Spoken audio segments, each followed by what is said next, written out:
Welcome back to Ren's Philanthropic Insights video podcast series, made to help financial advisors make the most of their clients' charitable giving. In this special season, we delve into the stories of generous philanthropists shaping our world, and how financial advisors and family offices can help them maximize the impact of their charitable giving.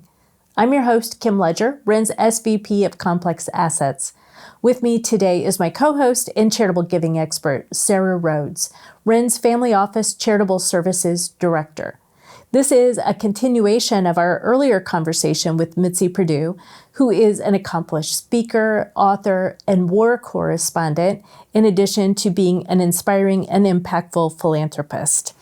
Welcome, Sarah. Thank you for having me. Yeah, so in our last episode, just to recap for everybody, Mitzi talked about making the gift of that amazing emerald ring that came out of the Atocha.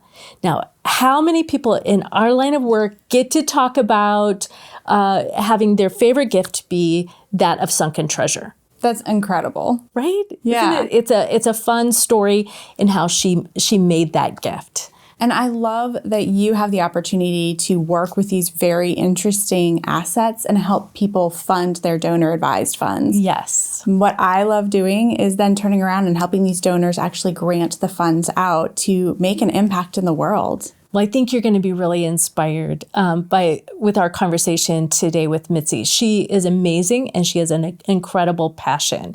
So let's join her now. Mitzi, I'm so glad you're joining us again today. Thank you so much. Loved our conversation. In the last episode, we talked about the giving the emerald ring to the Donor Advised Fund, selling it at Sotheby's, and that was a great experience. And now the DAF has cash to grant. And that's what I'm excited to hear from you today, and to learn about what happened with the cash from in the DAF. Well, the initial purpose of it was I wanted to help the police because you've all heard of Chernobyl and the terrible accident. Yeah. Well, Chernobyl has an exclusion-free zone where nobody can come in. I think it's roughly like 1,000 square miles, give or take.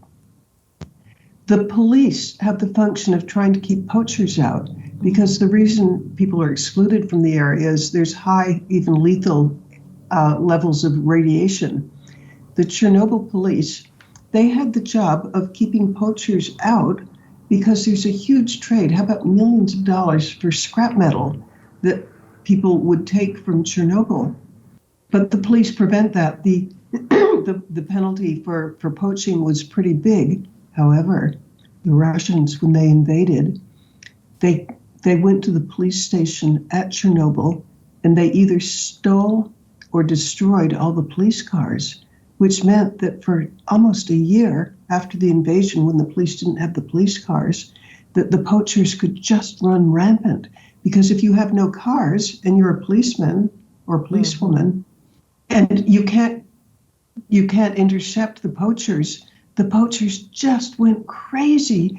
You know, there's millions and millions of pounds of scrap metal in these 1,000 square miles because there were towns and cities, and they'd just go in and take this irradiated scrap metal.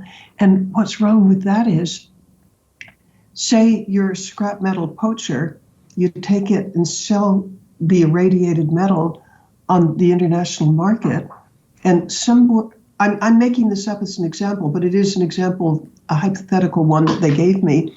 Supposing there's a guy in Japan who has a doorknob that was made from the scrap metal. The harm doesn't happen immediately, but say over a course of 5 years, when inside his house there's this constant radiation, that guy, and I picked on Japan, but maybe it's China or Thailand or wherever, will find things like he's getting tumors or cancers or his teeth are falling out. Oh, wow. The horror of not being able to prevent the scrap metal from leaving Ukraine. I talked with police in Chernobyl, and not being able to do your job and knowing that your job's really important. well, so how do you replace 18 police cars? Enter my DAF. I bought on their behalf, or they bought on my behalf, the 18 police cars. And the same thing happened with police boats. Ukraine has a lot of rivers, and a lot of crime happens on rivers, whether it's human trafficking or smuggling or military things, and not being able to have the police boats that you need. Again, there's a lot of suffering that comes about when you can't enforce the law. Well, I did something that was so, this again got global publicity, but since using the DAF, I was able to replace the 5 missing police boats. And what's really cool is they got top of the line, powerful ones, better than what they had before. And my impression is Ukraine costs an awful lot than the same thing would cost here. So the money's gone a real long way. Well, because I had paid for the boats, I got to name them. They invited me to name them. And they thought that I was going to name them like after my late husband or my children. And I said, no. I wanted to do there's a Ukrainian expression. It's a little bit naughty, but we're all grown-ups and it's not too naughty. There's a Ukrainian expression that I learned where you stick a porcupine down somebody's trousers. In other words, you're causing a lot of problems. I wanted to stick a porcupine down Putin's trousers in the following way. And here's what I did. Yeah, I was going to say, I think it worked. Well, let me tell you what I did. I found out from the military that there's a part of the Ukrainian military that consists of foreign fighters who have come to fight for freedom and democracy in Ukraine. And I got the names of 5 soldiers from other countries who had come to give their lives. A guy from Japan, a guy from the Netherlands, a guy from Brazil. Actually, it was even a woman from Brazil.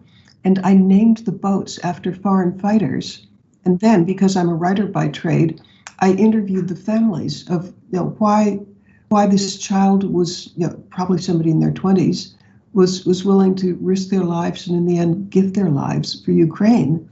And as a writer, I wrote tribute books for each of them. And then there was a great big ceremony outside of Kyiv on the river where the boats, there was members of the global press. I at a guess, eyeballing it, I think somewhere between 50 and 75 members of the global press were covering this, including the stories of why people gave their lives. And it did make global press. For example, the guy from Japan, the local newspapers in Japan were telling his story. And that's sort of a way of really making Putin look bad. If people think what he was doing was so terrible that they'd risk their lives or give their lives to stop him. It's powerful. However, it did lead to something that, when I describe it, it's what I'm about to describe. At the beginning, it's going to sound like something really terrible. I regard it as fabulous. And here goes. You ready? Ready. The third time I went to Ukraine, and this was after the boat ceremony and after the global publicity of the foreign fighters who had given their lives for Ukraine, I was told that because of that one thing, that I was on the murder list of Putin's murder list, and that I shouldn't go back. And people from 3 different areas who were really knowledgeable said, you seriously don't go, you're on the murder list. And I made a guess, wrong it turns out, that there could be 500,000 people on Putin's murder list, and that I was probably at the very bottom, like I might be number 499,000 or something, and I didn't really consider it terribly risky. However, when I was in Ukraine the third time, the General Nebitov, who's head of the Kyiv Region Police, provided me at every moment with 4 special forces guys with their AK-47s, and wherever I went, it was with a police guard. Nothing happened. But at the end of the 6 days where we had agreed that I would be writing stories, and by the way, the Keith Police is responsible for documenting war crimes, so the amount of stories that I got, I've written 110 published stories now. But at the end of the 6 days, I wanted to stay a little longer. And General Nebitov said,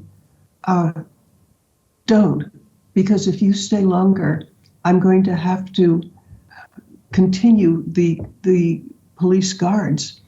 And I said, but, I'll just stay in my hotel room and write. And he said, no, they know you're here and they know where you're staying and they'll be able to get you at the hotel. And since I didn't want to drain the police resources at the time of war, I said, okay, I'll get on the train to Warsaw, 19 hours, and I'll do my writing there. Just what I did. I went to Warsaw, Poland, and I checked in at the airport Marriott. And after I've checked in, I'm walking towards the elevator, and at the elevator, I see a man and a woman. And something about them, it sort of like gave me goosebumps or something. My Spider-Man sense said, don't get on the elevator with them. And so I listened to that. I listened to that little inner voice. And I looked at my watch as if I'd forgotten something and walked away from the elevator. I came back half an hour later. They weren't there. Coast is clear. I get on the second floor. They get on. I have learned since, what I'm going to describe, I don't remember it happening to me, although I have an injection mark to prove it, that assassination squads from Russia, there are usually 5 of them. There's like a spotter, there's somebody coordinating it all, and there will be 2 people in an elevator. This is a typical MO, method of operation. One will bump into you real hard, and the other, that exact second, is injecting you with Novichok, which is a nerve agent. And Novichok, the Russians love to use it because with anything that's available at a normal hospital, you can't detect it. It just looked as if maybe you had a heart attack and died in your sleep. Well, I'm unaware of that happening. However, I do, for a couple of months, I still had the injection mark to prove what had happened. I get off the elevator, and I'm feeling kind of foolish that I've been so spooked by these people, because as far as I knew, nothing had happened. Walk to my hotel room. I get in, and suddenly I have the worst trouble breathing you can imagine. I mean, just wheezing. And it felt like a boa constrictor was just making me have shallower and shallower breaths. And I'm sitting on the edge of my bed in the hotel, and it was real clear that this was real serious and that I should roll over on the bed to reach the house phone and call for help. I couldn't do it. I couldn't make my whole body roll across the bed to the house phone to call for help.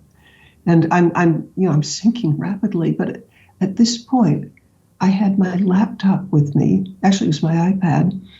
And I could still text my fingers. I could still control my fingers. And I texted a Polish friend of mine the following message: help, can't breathe, Airport Marriott, room 407.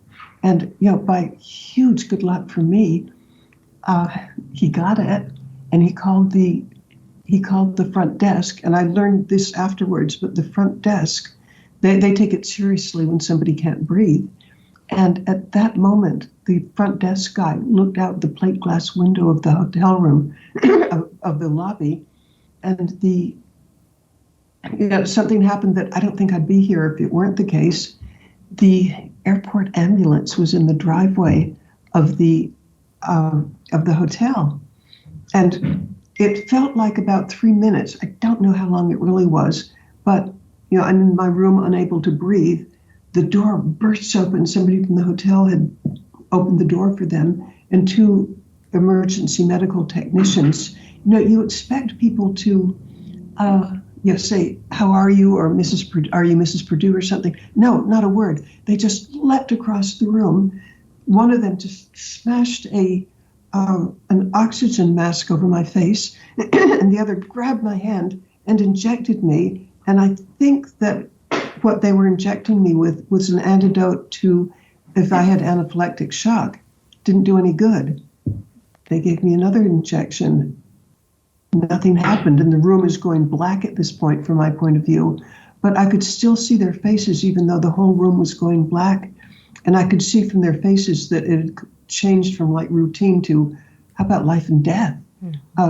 They dug in their medical bag and pulled out the antidote for Novichok, which is atropine, and they injected it in me. And in what felt like maybe 90 seconds, I could take a deep breath again. It worked really fast. But, and that meant that my life was saved. But for the next 5 days, I couldn't leave the hotel room because I was just too sick. I couldn't go home. When I was finally able to go home, I arrived home, and I have a niece who's a pulmonologist, and she said, your breathing is not good. Let's take an X-ray. And one portion of my lung had ceased to function. And then I had heart issues. Almost the worst was when you bite down like this, you feel something solid. When I'd bite, I'd feel something squishy. There's just hard to describe, but not normal. So I go to the dentist, and the dentist said, your gums are so inflamed that you're in danger of losing all your teeth. If this doesn't resolve rapidly, we're making an appointment for you right now, but you can't get there before a week, with a specialist in Washington, D.C. who can deal with this kind of thing. But from my point of view, by divine good luck, the inflammation went down. The heart issues lasted a couple of months. The lung resolved itself. And as of this day, I consider myself perfectly, totally recovered. Wow. But I've heard from people who understand these things that the chances of my surviving it were minuscule. Wow. And I started out my story saying this sounds terrible. Actually, I regard it as the adventure of a lifetime, as long as there's no lasting impact for it. And, a pro tip for any of the grandparents here. You really want your grandkids to think that you're a badass grandma, survive an assassination attempt. Wow. Well, and I know that is a dramatic story. And I know you've worked with the police, and I believe now you're also working on mental health. For you and I talked about this a while ago, that for a country that's been invaded and the toll that takes mentally on people, that is another area that you've been working on with the Ukrainians as well. Okay, that's where the majority of the 1.2 million and some others that people have donated since to my DAF. Mm-hmm. One guy wrote a $60,000 check to my DAF. Wow. But here's what it's going for. The largest portion of the donations that I have from the DAF are the following. Because I got to interview a whole lot of war crime victims, and I wrote about them, and I do invite everybody to go to mitziPerdue.com and read 110 stories that I've written on Ukraine. But by visiting war crime victims, I write for Psychology Today, and I have some sensitivity when people are having problems. And in one case, there was a 14-year-old girl who saw her parents and her godmother just wantonly, a Russian soldier just machine gunned them. And there are more details which are terrible, but the end of the story is, this girl told me what happened. But I was noticing as she was speaking that she was talking in a completely monochromatic, just as if she wasn't completely there. She was disassociating. She was telling the story, but in a voice like this. And after she left, I asked Irina, the policewoman who was translating for me and who was keeping me company, I asked her, is this young woman going to get mental health counseling of some sort? And Irina, who's a very polite woman, didn't laugh at me, but she could have, because she said, there are literally millions of people who've had trauma that bad, and in time of war, we don't have the possibility of providing counseling. She's on her own. Well, Irina and I were both, kind of upset by the fact that this young girl, she's probably going to have insomnia, she's going to have panic attacks, just the whole realm of stuff when you've had a trauma that big and you don't have counseling. So we began brainstorming, is there some way that we could provide some kind of emergency first aid for people like her? Or for all the people who, well, when I say all the people, let me give you a statistic from the World Health Organization. I don't know where they get this, but I trust that it's true because I believe I've seen it. They say that of the somewhere between 30 and 40 million people who are still in Ukraine, that 15 million have mental health issues that are strong enough to interfere with their relationships with others or their ability to hold a job. Maybe they have anger. Maybe sleeplessness is very, very common. Panic attacks. What can be done at scale? And Irina and I came up with an idea. What if we had on YouTube, and what I'm about to describe we're working on right now, what if Irina would interview, say, a war crime victim or anybody who's just suffering from psychological symptoms, and I would put them together with a group of 65 psychologists, psychiatrists, mental health professionals whom I know and are part of a group of them in New York. So the way it works is, say a woman, she's suffering from sleeplessness.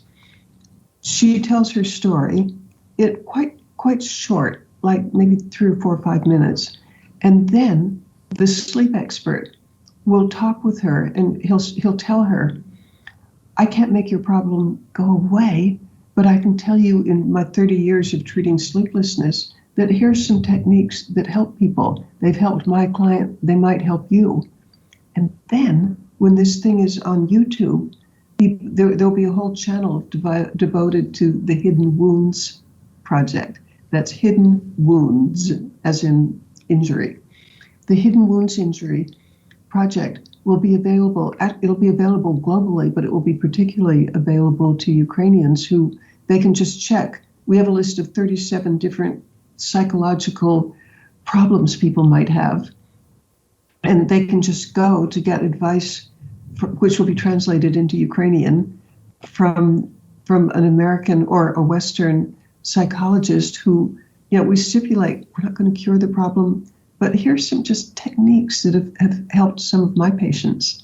And I think that it has the possibility of alleviating an awful lot of suffering, but on a huge scale. Because if there are 15 million people who need help, here's the place they can go to.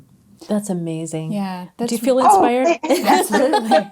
Well, and it's so incredible. It's just a small part of it, but the DAF money has gone to provide cameras, editing, and one part of it is every person that Irina interviews, they're going to get $100, or in Ukrainian money, and that happens to mean an extraordinary amount because that might be a month's pay for them.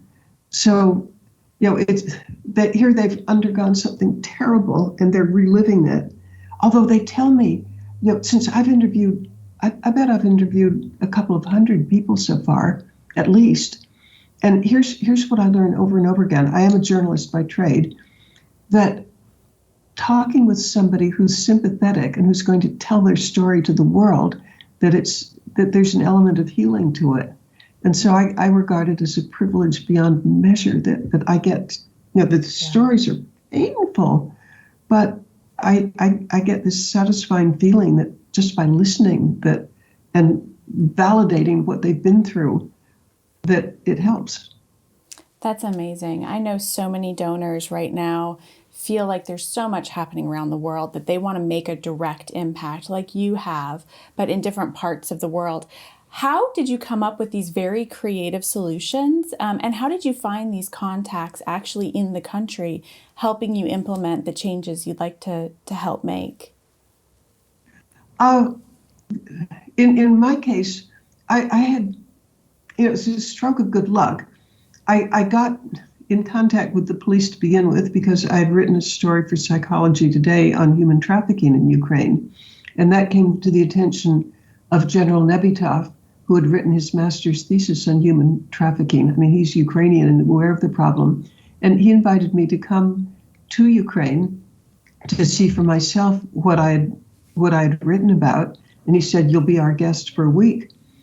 Well, when you're guest of the police, and they're the ones who document all the bad things that are going on, like kidnapping children or mine laying or snipers. I mean, there's just so much that the police, the police are there to serve and protect.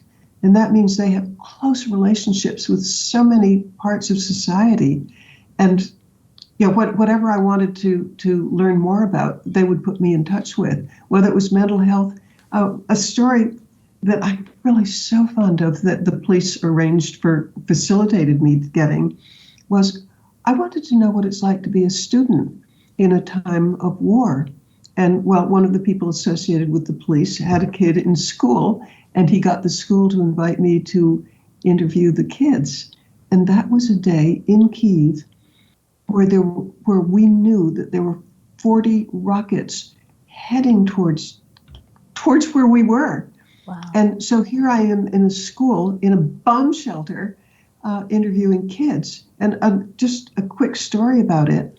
The teacher told me that she, knowing that the kids, they might go home to their homes in rubble, or their parents might not even be alive. It's stress that's not easily guessed at even. And she told me that she had entered the classroom. It's in the bunker, it's in the bomb shelter underneath the school. She had entered the classroom for these are 12-year-old kids studying math and physics. And she entered the room carrying, I'm holding my arms up as if I'm carrying a whole lot of board games, because she reasoned that with this much stress, distraction would be a good thing. Mm-hmm. The kids told her, "Put away the board games. We're here to study math and physics, because we know when the war is over that it's going to be us, the young people, who will help rebuild our country. Bring on the math and physics." Wow. That's exciting. That's some resilience. I feel like we could keep going for another 30 minutes, but I know we are at time today. And gosh, thank you so much, Mitzi. You are, and I've told you this before, you are an inspiration. And we are just so happy to have met you and to be on this journey with you together. Well, the journey would not have been possible without the sale of the ring, and the ring wouldn't have been sold without Ren. So thanks, guys. Thank you. Thank you. Thanks, everyone, for watching, or if you turned in via podcast, thanks for listening. If you want to learn more about Ren and how we might be able to help with your philanthropic program needs, visit reninc.com or email us at consulting@reninc.com. We'd also love to hear if you have questions or topics about planned giving you want us to talk about. And of course, don't miss the great information we have in our Advisors Philanthropic Insights newsletter. Sign up at reninc.com/advisor insights. Find all the links mentioned in the show in the description. And you'll find expert tips daily on our social channels. Check it out. Until next time, I'm Kim Ledger. Give wisely.